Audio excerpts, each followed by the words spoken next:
Hi hello ನಮಸ್ತೆ ಎಲ್ರಿಗೂ. ಭಾರತದಲ್ಲಿ ಇರ್ತಕ್ಕಂತಹ ನದಿಗಳ ಬಗ್ಗೆ ನಾವು ಇವತ್ತಿನ ತರಗತಿಯಲ್ಲಿ ಡಿಸ್ಕಸ್ ಮಾಡೋಣ. ಭಾರತದಲ್ಲಿ ಪ್ರಮುಖವಾಗಿ ಪೂರ್ವಕ್ಕೆ ಹರಿಯುವ ನದಿಗಳು ಮತ್ತು ಪಶ್ಚಿಮಕ್ಕೆ ಹರಿಯುವ ನದಿಗಳಂತಂದು ವಿವಿಧ ರೀತಿಯಲ್ಲಿ ನದಿಗಳು ಇವೆ. ಸೊ ಈ ನದಿಗಳಲ್ಲಿಯೇ ನದಿ ವ್ಯವಸ್ಥೆಗಳು ಕೂಡ ಅವು ಕಂಡು ಬರ್ತವೆ. ಇವತ್ತು ನಾವು ಭಾರತದಲ್ಲಿ, ಅದು ದಕ್ಷಿಣ ಭಾರತದಲ್ಲಿ ಹರಿಯುವ ನದಿಗಳನ್ನು ನಾವು ನೋಡೋಣ. ಸೊ ಮೊದಲನೇದಾಗಿ ನಾವು ಕರ್ನಾಟಕದಲ್ಲಿರ್ತಕ್ಕಂತಹ ಈ ಒಂದು ಕಾವೇರಿ ನದಿ ಬಗ್ಗೆ ತಿಳಿದುಕೊಳ್ಳೋಣ. ಈ ಕಾವೇರಿ ನದಿ ಇದೆಯಲ್ಲ, ಈ ಕಾವೇರಿ ನದಿಯನ್ನ ಕರ್ನಾಟಕದ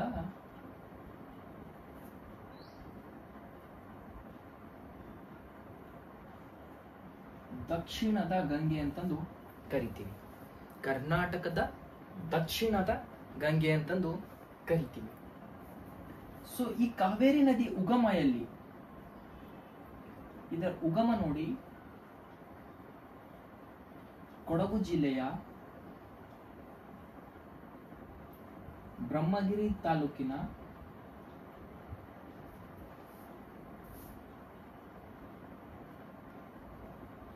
ತಲಕಾವೇರಿ. ಇದರ ಉಗಮ ಎಲ್ಲಿ? ಕೊಡಗು ಜಿಲ್ಲೆಯ ಬ್ರಹ್ಮಗಿರಿ ತಾಲೂಕಿನ ತಲಕಾವೇರಿ ಎಂಬಲ್ಲಿ ಇದು ಕಾವೇರಿ ನದಿ ಉಗಮವಾಗ್ತದೆ. ಇದರ ಒಟ್ಟು ವಿಸ್ತೀರ್ಣ 805 ಕಿಲೋಮೀಟರ್. ಒಟ್ಟು ವಿಸ್ತೀರ್ಣ ಅಂತ ಕೇಳಿದ್ರೆ 805 ಕಿಲೋಮೀಟರ್. ಕರ್ನಾಟಕದಲ್ಲಿ ಹರಿಯುತ್ತಿರತಕ್ಕಂತಹ ಇದರದ ಎಷ್ಟು ವಿಸ್ತೀರ್ಣ ಇದೆ ಕರ್ನಾಟಕದಲ್ಲಿ ಅಂತಂದ್ರೆ 320 ಕಿಲೋಮೀಟರ್. ರಂಗನಾಥ್ ಬುಕ್ ಅಲ್ಲಿ 320 ಕಿಲೋಮೀಟರ್ ಕೊಟ್ಟಿದ್ದಾರೆ.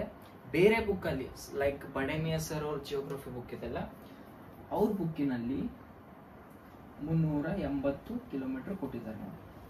ಸೊ ಇದು ಕ್ವಶನ್ ಒಂದ್ ವೇಳೆ ರೈಸ್ ಆಗಂತ ಸಂದರ್ಭದಲ್ಲಿ ಅಲ್ಲಿರ್ತಕ್ಕಂತಹ ಆಪ್ಷನ್ ಮೇಲೆ ಡಿಪೆಂಡ್ ಆಗಿರ್ತದೆ ನೋಡಿ. ಇದು 320 ಹಾಕ್ಬೇಕಾ ಅಥವಾ 380 ಹಾಕ್ಬೇಕಾ ಅಂತಂದು. ಇದು ಟೋಟಲ್ ವಿಸ್ತೀರ್ಣ ಕಾವೇರಿ ನದಿದು 805 ಕಿಲೋಮೀಟರ್. ಆದ್ರೆ ಕರ್ನಾಟಕದಲ್ಲಿಯೇ ಕೇವಲ ಹರಿತಕ್ಕಂತ ಇದರ ವಿಸ್ತೀರ್ಣ ಎಷ್ಟಂದ್ರೆ 320 ಅಥವಾ 380 ಕಿಲೋಮೀಟರ್ ಆಗಿರ್ತದೆ. ಸೊ ಈ ಕಾವೇರಿ ನದಿ ಇದೆಲ್ಲ, ನದಿಗಳಲ್ಲಿ ಪ್ರಮುಖವಾಗಿ ಇದರದು ವ್ಯವಸ್ಥೆಗಳಂತಂದು ನಾವು ಕೇಳಿರ್ತೀವಿ.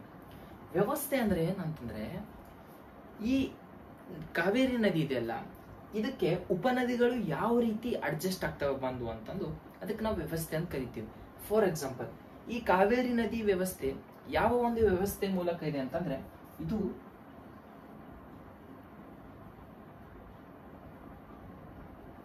ವೃಕ್ಷಾಕಾರ ಡೆಂಡ್ರಿಕ್ ಟೈಪ್ ವ್ಯವಸ್ಥೆಯನ್ನು ಹೊಂದಿದೆ. ಏನ್ ವೃಕ್ಷಾಕಾರ ಅಂತಂದ್ರೆ, ಇಲ್ಲಿ ನೋಡಿ,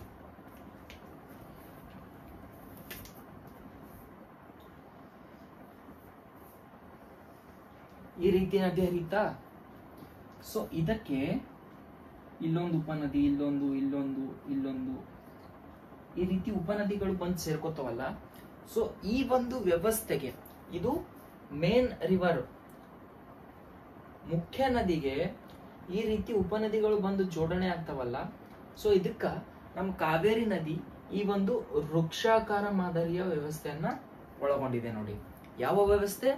ವೃಕ್ಷಾಕಾರ ಮಾದರಿಯ ವ್ಯವಸ್ಥೆಯು ಈ ನಮ್ಮ ಕಾವೇರಿ ನದಿ ಹೊಂದಿದೆ. ಕಾವೇರಿ ನದಿಯು ಕೂಡ ವೃಕ್ಷಾಕಾರ ಹೊಂದಿದೆ ಮತ್ತು ಕೃಷ್ಣಾ ನದಿಯು ಕೂಡ ವೃಕ್ಷಾಕಾರ ಮಾದರಿಯನ್ನು ಹೊಂದಿದೆ. ಓಕೆ. ಸೊ ನೆಕ್ಸ್ಟ್ ನೋಡಿ, ಈ ಕಾವೇರಿ ನದಿ ಇದೆಯಲ್ಲ,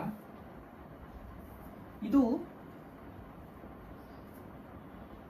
ಕರ್ನಾಟಕದಲ್ಲಿ ಉಗಮಗೊಂಡು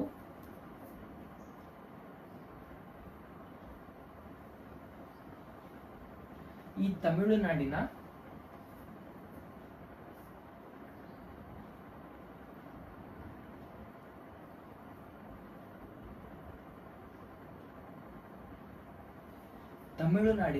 ಕಾವೇರಿ ಪಟ್ಟಣಂದಲ್ಲಿ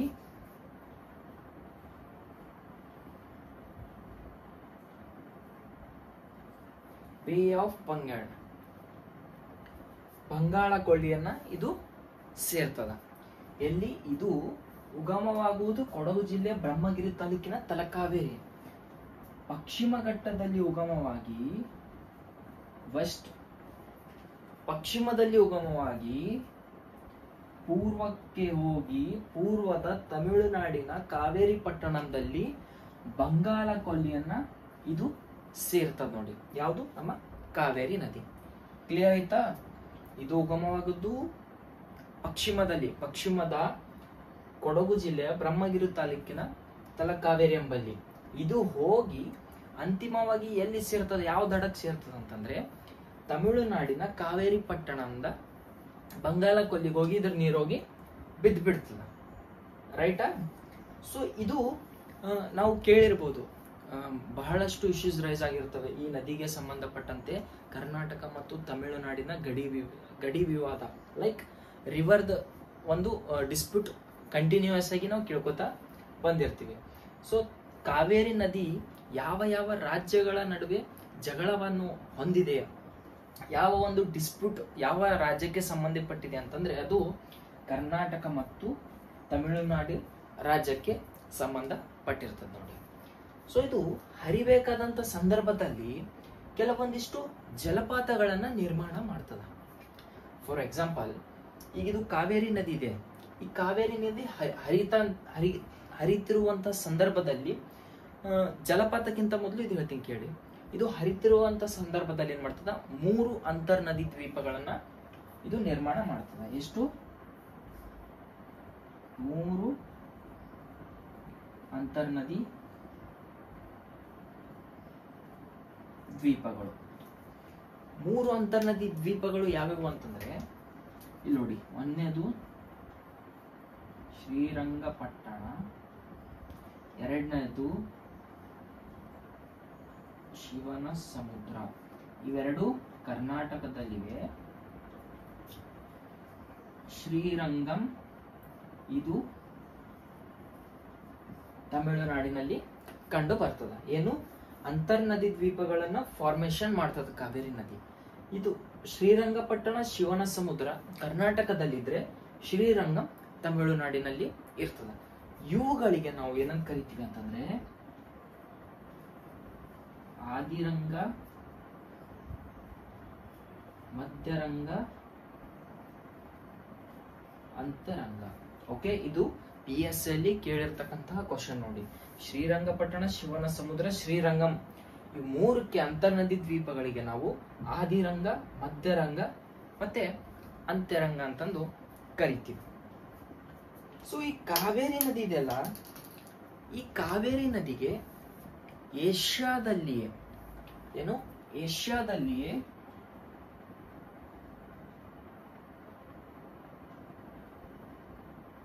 ಮೊಟ್ಟ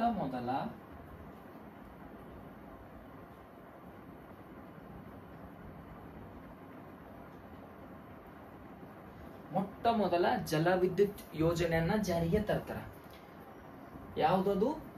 ಶಿವನ ಸಮುದ್ರದಲ್ಲಿ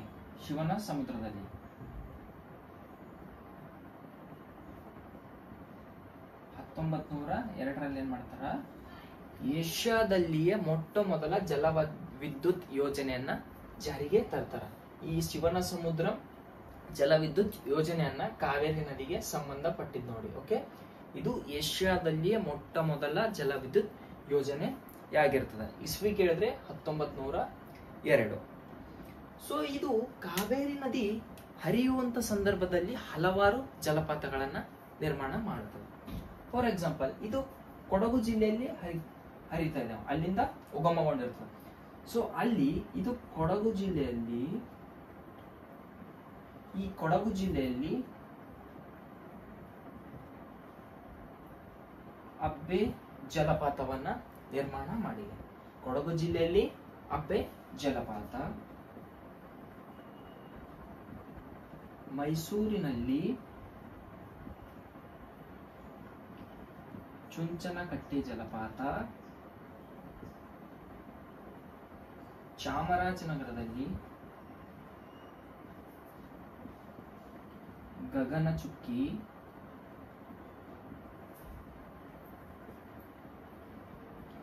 ಈ ಮಂಡ್ಯ ಜಿಲ್ಲೆಯ ಮಳವಳ್ಳಿ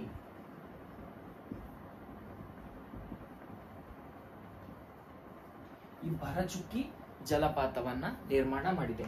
ಇವುಗಳು ಕೂಡ ಕ್ವಶನ್ ನಮ್ ಎಕ್ಸಾಮ್ ಅಲ್ಲಿ ಬರ್ತಾವ, ಒಂದ್ಸಲ ವೀಕ್ಷಣೆ ಮಾಡಿ. ಓಕೆ, ಕೊಡಗು ಜಿಲ್ಲೆಯಲ್ಲಿ ಅಬ್ಬೆ ಜಲಪಾತ, ಮೈಸೂರು ಜಿಲ್ಲೆಯಲ್ಲಿ ಚುಂಚನಕಟ್ಟೆ ಜಲಪಾತ, ಚಾಮರಾಜನಗರದಲ್ಲಿ ಗಗನಚುಕ್ಕಿ, ಮಂಡ್ಯ ಜಿಲ್ಲೆಯ ಮಳವಳ್ಳಿಯಲ್ಲಿ ಭರಚುಕ್ಕಿ ಎಂಬ ಜಲಪಾತವನ್ನ ಈ ನಮ್ಮ ಕಾವೇರಿ ನದಿ ನಿರ್ಮಾಣ ಮಾಡ್ತದ. ಕಾವೇರಿ ನದಿಯ ಉಪನದಿಗಳ ಬಗ್ಗೆ ನೋಡೋಣ. ಈ ಕಾವೇರಿ ನದಿ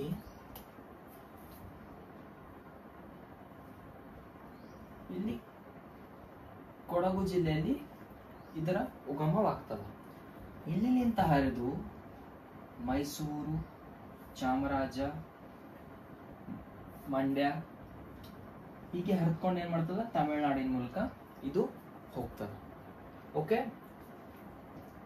ಈ ತಮಿಳುನಾಡಿನ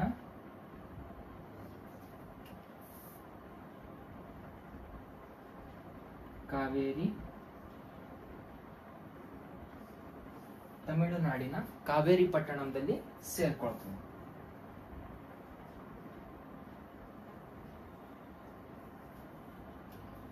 ಇದು ನದಿ ಪಶ್ಚಿಮ ಘಟ್ಟದ ಪಶ್ಚಿಮ ಭಾಗದಲ್ಲಿ ಉಗಮಗೊಂಡು ಪೂರ್ವಕ್ಕೆ ಹರಿತದ. ಫಾರ್ ಎಕ್ಸಾಂಪಲ್, ಯಾವುದೇ ನದಿ ಇರಲಿ, ಪಶ್ಚಿಮದಲ್ಲಿ ಈ ರೀತಿ ಇದು ನಾನಿದ್ದೀನಿ, ಪಶ್ಚಿಮದಲ್ಲಿ ಉಗಮವಾಗಿ ಪೂರ್ವಕ್ಕೆ ಹರಿತಾ ಇದ್ದೀನಿ. ಸೊ ಇದು ನಂದು ಯಾವ್ದಾಯ್ತು, ಲೆಫ್ಟ್ ಹ್ಯಾಂಡ್ ಆಯ್ತಲ್ಲ. ಸೊ ಇಲ್ಲಿ ಯಾವುದೇ ಒಂದು ಉಪನದಿಗಳು ಈ ಒಂದು ಕೃಷ್ಣಾ ನದಿಗೆ ಬಂದು ಹತ್ಕೊಂಡ್ರೆ ಇವು ಲೆಫ್ಟ್ ಬ್ಯಾಂಕ್ ಟ್ರಿಬ್ಯೂಟರೀಸ್, ಲೆಫ್ಟ್ ಅಲ್ಲಿ ಬಂದು ಸೇರ್ತಕ್ಕಂತಹ ಉಪನದಿಗಳು ಆಗಿರ್ತಾವ. ಇಲ್ಲಿ ಮೇಲೆ ಬಂದು ಕೂಡ್ತಕ್ಕಂಥವು ಲೆಫ್ಟ್ ಬ್ಯಾಂಕ್ ಟ್ರಿಬ್ಯೂಟರೀಸ್, ಮತ್ತೆ ಇಲ್ಲಿ ಕೆಳಗಡೆ ಬಂದು ಕೂಡ್ತಕ್ಕಂಥವು ಇವು ರೈಟ್ ಬ್ಯಾಂಕ್ ಟ್ರಿಬ್ಯೂಟರೀಸ್. ನೋಡಿ,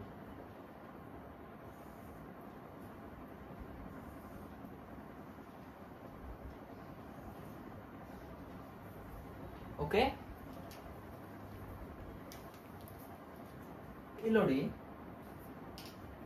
ಮೊದಲು ಇಲ್ಲಿ ಬಂದು ಮೇಲೆ ಲೆಫ್ಟ್ ಬ್ಯಾಂಕ್ ಅಲ್ಲಿ ಇರ್ತಕ್ಕಂತಹ ಟ್ರಿಬ್ಯೂಟರೀಸ್ ಗಳು ಯಾವ್ಯಾವ ಅಂತಂದ್ರೆ, ಮೊದಲನೇದಾಗಿ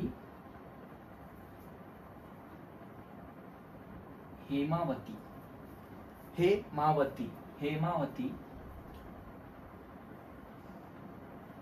ಶಿಂಷಾ,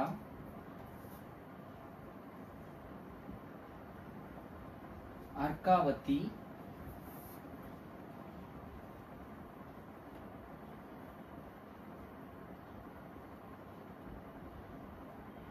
ಇದು ತುರುನಾನಾನಿ ಮುಟ್ಟೆ, ಇದು ತಮಿಳುನಾಡಿನಲ್ಲಿ ಬರ್ತದೆ. ಇದು ಓಕೆ, ಇದು ತಮಿಳುನಾಡಿನಲ್ಲಿ ಇದು ಬರ್ತದೆ. ನೋಡಿ, ಇವು ಮೂರು ಕರ್ನಾಟಕದಲ್ಲಿ ಇದ್ರೆ ಈ ಒಂದು ಉಪನದಿ ತಮಿಳುನಾಡಿನಲ್ಲಿ ಕಂಡು ಬರ್ತದೆ. ಇದನ್ನ ಯಾವ ರೀತಿ ನೆನ್ಪಿಟ್ಕೋಬೇಕು ಅಂತಂದ್ರೆ, Hemavathi left bank tributaries, Kaveri ನದಿಯ left bank tributaries Hemavathi, Shimsha, Arkavathi, ತುರುನಾನಾನಿ ಮುಟ್ಟೆ. ಇವನ್ನ ನಾವು ಒಂದು ಕೋಡ್ ವರ್ಡ್ ಯೂಸ್ ಮಾಡೋಣ, ಹೆಚ್ ಸ್ಯಾಟ್. ಈ ರೀತಿ ನೀವು ನೆನ್ಪಿಟ್ಕೋಬಹುದು, ಹೆಚ್ ಸ್ಯಾಟ್. ಹೇಮಾವತಿ, ಎಸ್ ಅಂದ್ರೆ ಶಿಂಷಾ, ಎ ಅಂದ್ರೆ ಅರ್ಕಾವತಿ, ಟಿ ಅಂದ್ರೆ ತಿರುನಾನೈ ಮುಟ್ಟೆ. ಇನ್ನೊಂದ್ಸಲ ಹೇಳಿ, ಹೇಮಾವತಿ, ಶಿಂಷಾ, ಅರ್ಕಾವತಿ, ತುರುನಾನೈ ಮುಟ್ಟೆ. ಹೇಮಾವತಿ, ಶಿಂಷಾ, ಅರ್ಕಾವತಿ, ತುರುನಾನೈ ಮುಟ್ಟೆ. ಓಕೆ, ಇವು ನಾಲ್ಕು ಉಪನದಿಗಳು ಏನು ಲೆಫ್ಟ್ ಬ್ಯಾಂಕ್ ಟ್ರಿಬ್ಯೂಟರೀಸ್ ಆಗಿರ್ತವೆ. ಸೊ ರೈಟ್ ಬ್ಯಾಂಕ್ ಟ್ರಿಬ್ಯೂಟರೀಸ್ ಯಾವ್ಯಾವ ಅಂತಂದ್ರೆ, ಮೊದಲನೇದಾಗಿ ಹಾರಂಗಿ, ನೆಕ್ಸ್ಟ್ ಲಕ್ಷ್ಮಣ ತೀರ್ಥ, ನೆಕ್ಸ್ಟ್ ಕಬಿನಿ, ಅದಾದ ನಂತರ ಸುವರ್ಣವತಿ, ನೆಕ್ಸ್ಟ್ ಭವಾನಿ,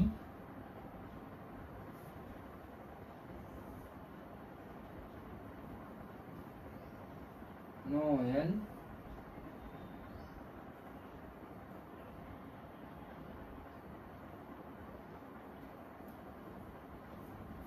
ಅಮರಾವತಿ. ಓಕೆ, ಅಮರಾವತಿ. ಇವಿಷ್ಟು ಈ ಕಾವೇರಿ ನದಿಯ ಉಪನದಿಗಳು ಆಗಿರುತ್ತವೆ. ಸೊ ನೋಡಿ, ಮೊದಲನೇದಾಗಿ ಹೇಮಾವತಿ ಬಗ್ಗೆ ನಾವು ನೋಡೋಣ. ಈ ಹೇಮಾವತಿ ನದಿ ಏನಿದೆಯಲ್ಲ, ನೋಡಿ ಇದು ಕೊಡಗು ಜಿಲ್ಲೆಯಲ್ಲಿ ಉಗಮಗೊಳ್ಳುತ್ತದೆ. ಕಾವೇರಿ ನದಿ ಕೊಡಗು ಆಯಿತು. ಕೊಡಗು ಆದ್ಮೇಲೆ ನೆಕ್ಸ್ಟ್ ಹೇಮಾವತಿ. ಹೇಮಾವತಿ ನದಿ ಇದು ಚಿಕ್ಕಮಗಳೂರು, ಈ ಚಿಕ್ಕಮಗಳೂರು ಜಿಲ್ಲೆಯಲ್ಲಿ ಉಗಮಗೊಳ್ಳುತ್ತದೆ. ಚಿಕ್ಕಮಗಳೂರು ಜಿಲ್ಲೆಯ ಬಲ್ಲಾಳರಾಯನ ದುರ್ಗದಲ್ಲಿ. ಎಲ್ಲಿ? ಚಿಕ್ಕಮಗಳೂರು ಜಿಲ್ಲೆಯ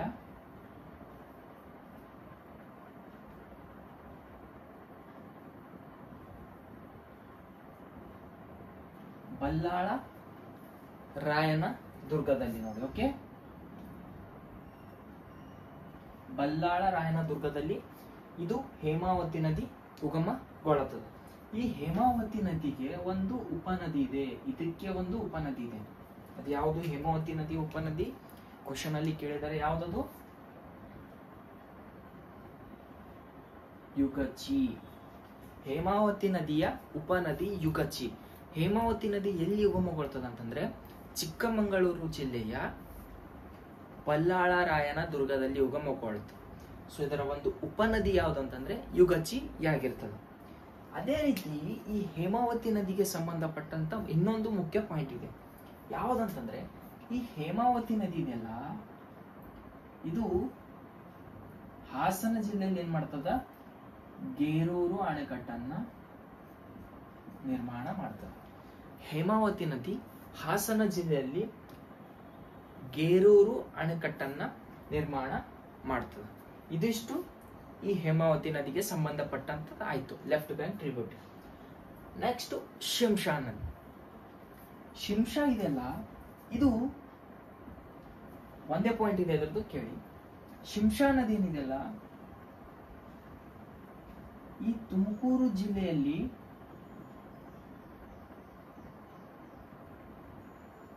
ಈ ಮಾರ್ಕೋನ್ ಹಳ್ಳಿಯಲ್ಲಿ ಶಿಂಷಾ ಅಣೆಕಟ್ಟನ್ನ ಶಿಂಷಾ ಈ ಉಪನದಿ ಏನಿದೆಯಲ್ಲ, ತುಮಕೂರು ಜಿಲ್ಲೆಯ ಮಾರ್ಕೋನ್ ಹಳ್ಳಿ ಎಂಬಲ್ಲಿ ಶಿಂಷಾ ಅಣೆಕಟ್ಟನ್ನ ಕಟ್ಟಲಾಗಿದೆ. ಓಕೆನಾ?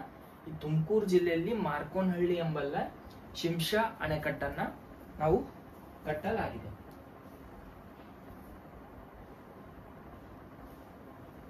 Okay, so next Arkavathi. ಈ ಅರ್ಕಾವತಿ ಇದೆಯಲ್ಲ, ಇದು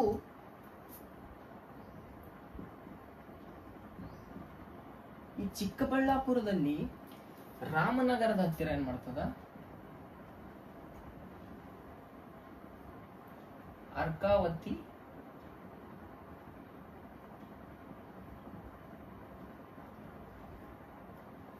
ಇದು ಅರ್ಕಾವತಿ ಅಣೆಕಟ್ಟನ್ನ ನಿರ್ಮಾಣ ಮಾಡ್ತದೆ. ಯಾವುದು? ಅರ್ಕಾವತಿ ನದಿ.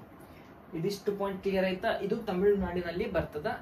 ಜಸ್ಟ್ ಹೆಸರು ನೆನ್ಬಿಟ್ಕೊಳ್ಳಿ. ಕಾವೇರಿ ನದಿಯ ಉಪನದಿ ತಮಿಳುನಾಡಿನಲ್ಲಿ ಹರಿತಕ್ಕಂತಹ ಲೆಫ್ಟ್ ಬ್ಯಾಂಕ್ ಉಪನದಿ ಯಾವ್ದು ಅಂತ ಕೇಳಿದ್ರೆ ತುರುನಾನೈ ಮುಟ್ಟೆ. ಫಾರ್ ನಿಮಗ್ ಒಂದ್ ವೇಳೆ ನೆನಪಿರ್ಲಿಲ್ಲ ಅಂತಂದ್ರೆ ತಮಿಳುನಾಡು ತುರುನಾನೈ ಮುಟ್ಟೆ, ತಮಿಳುನಾಡು ತುರುನಾನೈ ಮುಟ್ಟೆ. ಓಕೆ, ಅಲ್ಲಿ ಕೂಡ TN ಇದೆ, ತಮಿಳುನಾಡು TN, ಇಲ್ಲಿ ಕೂಡ T ಮತ್ತೆ N ಇದೆ. ಈ ರೀತಿ ನೀವು ನೆನ್ಪಿಟ್ಕೋಬಹುದು, ತುರುನಾನೈ ಮುಟ್ಟೆ ಅಂತ. ಓಕೆ, ನೆಕ್ಸ್ಟ್ ನೋಡಿ ಹಾರಂಗಿ. ಈ ಹಾರಂಗಿ ಏನು ಉಪನದಿ ಇದೆಯಲ್ಲ, ಇದು ಕೊಡಗು ಜಿಲ್ಲೆಯಲ್ಲಿ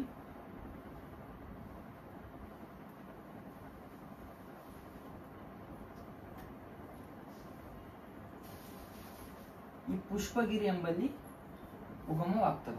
ಎಲ್ಲಿ? ಕೊಡಗು ಜಿಲ್ಲೆಯ ಪುಷ್ಪಗಿರಿ ಎಂಬಲ್ಲಿ ಈ ಹಾರಂಗಿ ಉಗಮವಾಗಿ ಇಲ್ಲೇ ಏನ್ ಮಾಡ್ತದೆ ಇದು ಅಂತಂದ್ರೆ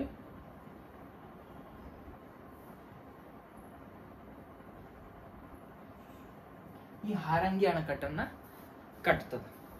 ಯಾವುದು? ಈ ಹಾರಂಗಿ ಕೊಡಗು ಜಿಲ್ಲೆಯ ಪುಷ್ಪಗಿರಿಯಲ್ಲಿ ಉಗಮಗೊಂಡು ಹಾರಂಗಿ ಅಣೆಕಟ್ಟನ್ನ ಇದು ಕಟ್ಟುತ್ತದೆ. So next Lakshmana Tirtha. ಈ ಲಕ್ಷ್ಮಣ ತೀರ್ಥ ನೋಡಿ,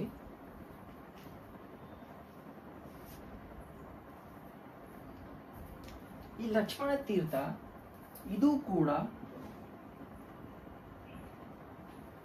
ಈ ಲಕ್ಷ್ಮಣ ತೀರ್ಥ ಉಪನದಿಯು ಕೂಡ ಕೊಡಗಿನಲ್ಲಿ ಉಗಮವಾಗ್ತದೆ. ಸೊ ಕೊಡಗಿನಲ್ಲಿ ಉಗಮವಾಗಿ ಈ ಒಂದು ಉಪನದಿ ಏನ್ ಮಾಡ್ತದಲ್ಲ, ಇದು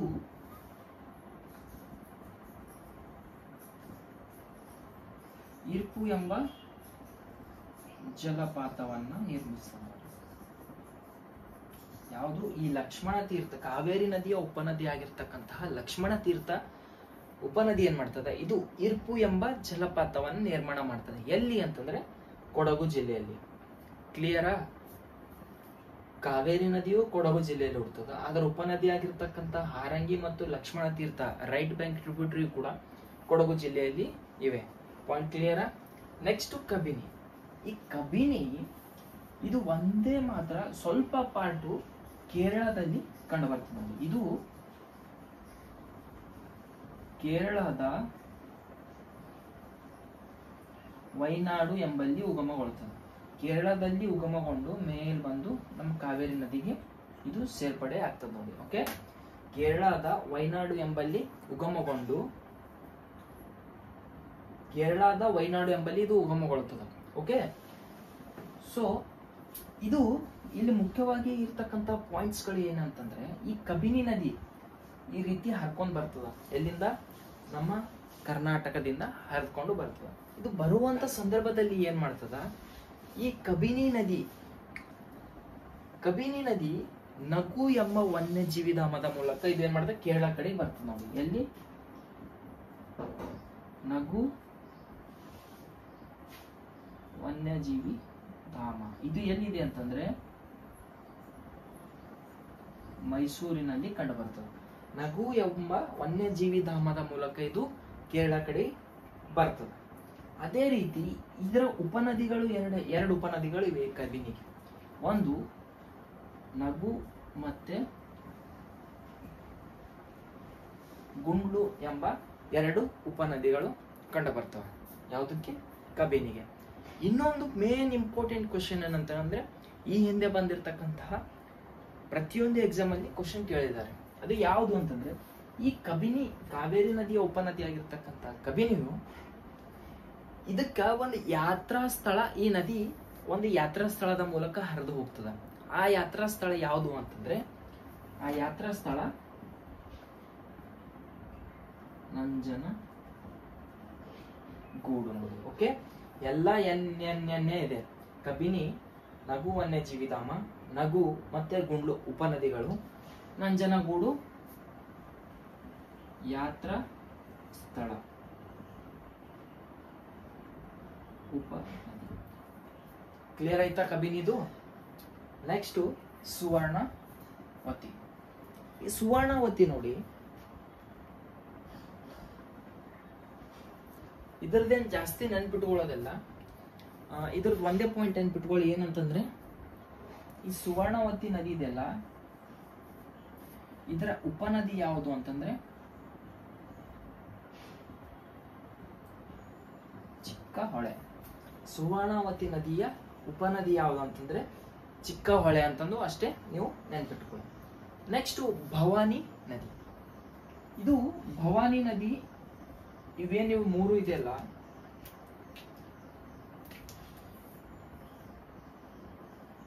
ಭವಾನಿ, ನೋಯಲ್, ಅಮರಾವತಿ, ಇವು ಮೂರು ತಮಿಳುನಾಡಿನಲ್ಲಿ ಕಂಡು ಬರ್ತವ. ಸೊ ಇಲ್ಲಿ ಏನಾಗ್ತದ ಅಂತಂದ್ರೆ, ಇದು ನಮ್ಮ ಕರ್ನಾಟಕ ಇದೆಯಲ್ಲ,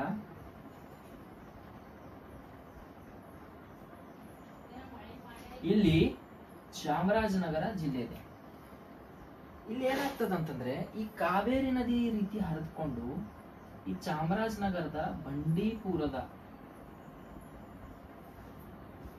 ಮೋಯಾರ್ ನದಿ ಇದೆಯಲ್ಲ, ಈ ಮೋಯಾರ್ ನದಿ ಬಂಡೀಪುರದ ಮೂಲಕ ಹರಿದುಕೊಂಡು ಏನ್ ಮಾಡ್ತದ, ಇದು ಭವಾನಿ ಎಂಬ ನದಿಗೆ ಸೇರ್ಕೊಳ್ತದೆ ನೋಡಿ. ನಮ್ಮ ಕರ್ನಾಟಕದ ದಕ್ಷಿಣದ ತುದಿ ನದಿ ಯಾವ್ದು ಅಂತಂದ್ರೆ ಮೋಯಾರ್ ನದಿ ಆಗಿರ್ತದೆ. ಈ ಮೋಯಾರ್ ನದಿ ಬಂದು ಈ ಭವಾನಿ ನದಿಗೆ ಕೂಡ್ಕೊಳ್ತದ. ಸೊ ತಮಿಳುನಾಡಿನಲ್ಲಿ ಭವಾನಿ ನದಿ ಅಂತಂದು ನಾವು ಕರಿತೀವಿ. ಓಕೆ, ಇದು ಯಾವ ಒಂದು ವನ್ಯಜೀವಿಧಾಮದ ಮೂಲಕ ಅಂದ್ರೆ ರಾಷ್ಟ್ರೀಯ ಉದ್ಯಾನದ ಮೂಲಕ ಹರಿದುಕೊಂಡು ಬರ್ತದೆ ಅಂತಂದ್ರೆ ಅದು ಬಂಡೀಪುರ ರಾಷ್ಟ್ರೀಯ ಉದ್ಯಾನದ ಮೂಲಕ ಹರಡಿಕೊಂಡು ಬರ್ತದೆ. ಓಕೆ, ಅದು ಕ್ಲಿಯರ್ ಆಯ್ತಾ? ನೆಕ್ಸ್ಟ್ ನೋಯಲ್ ನದಿಯು ಕೂಡ ತಮಿಳುನಾಡಿನಲ್ಲಿ ಕಂಡು ಬರ್ತದೆ. ಅಮರಾವತಿಯು ಕೂಡ ತಮಿಳುನಾಡಿನಲ್ಲಿ ಕಂಡು ಬರ್ತದೆ. ಈ ಕಾವೇರಿ ನದಿ ಕರ್ನಾಟಕದಿಂದ ನೆಕ್ಸ್ಟ್ ತಮಿಳುನಾಡಿಗೆ ಬರುವಂತ ಸಂದರ್ಭದಲ್ಲಿ ತಮಿಳುನಾಡಿನಲ್ಲಿ ಏನ್ ಮಾಡ್ತದ, ಹೊಗೆನ್ಕಲ್, ಈ ಹೊಗೆನ್ಕಲ್ ಎಂಬ ಜಲಪಾತವನ್ನು ನಿರ್ಮಾಣ ಮಾಡ್ತದೆ. ಯಾವುದು? ಕಾವೇರಿ ನದಿ. ಇದಿಷ್ಟು ಕ್ಲಿಯರ್ ಆಯ್ತಾ ನಿಮ್ಗೆ? ಸೊ ಈ ಕಾವೇರಿ ನದಿಯ ಉಪನದಿಗಳನ್ನ ನೆನ್ಪಿಟ್ಕೋಬೇಕಂತಂದ್ರೆ ಒಂದಿಷ್ಟು ಟ್ರಿಕ್ ನ ಹೇಳ್ತೀನಿ. ಟ್ರಿಕ್ ನ ಫಾಲೋ ಮಾಡಿ, ನೋಟ್ಸ್ ಅಲ್ಲಿ ಬರ್ಕೊಳ್ಳಿ. ಏನ್ ಕೋಡ್ ಏನಂತಂದ್ರೆ ಇಲ್ಲಿ ಬರೀತೀರ ನೋಡಿ.